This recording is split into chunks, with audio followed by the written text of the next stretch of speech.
tendințele sunt conștientizarea colectării separate direct de la cetățean în insule ecologice digitalizate. 2. Achiziția de utilaje automatizate în vederea colectării deșeurilor din aceste insule. 3. Selectarea și tratarea deșeurilor.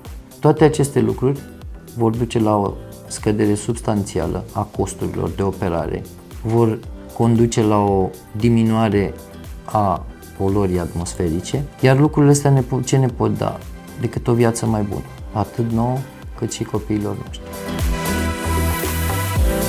Din punctul meu de vedere este foarte important și da, sunt foarte mulțumit că vom avea și în România o astfel de expoziție, pentru că, așa cum mi-am dorit încă din 2011 când am înființat societatea pe care o reprezint, European Waste Technology, îmi doresc și în prezent ca liderii politici, persoanele cu putere de decizie să înțeleagă, dacă tot ne spun câte unii că suntem gunoiul Europei, haideți să le demonstrăm, măcar să începem de aici cu gunoiul, colectarea deșeurilor, pentru a le demonstra că nu suntem gunoiul Europei.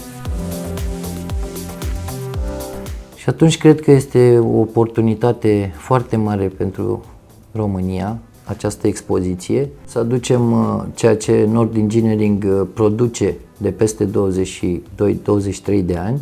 Vom aduce un sistem de colectare a deșeurilor, un sistem automat, monooperator, bilateral, în gradul de a colecta toate tipurile de deșeuri din diferite containere, fie ele îngropate, semi-îngropate sau de suprafață, chiar și cele industriale de suprafață de 5 metri cubi.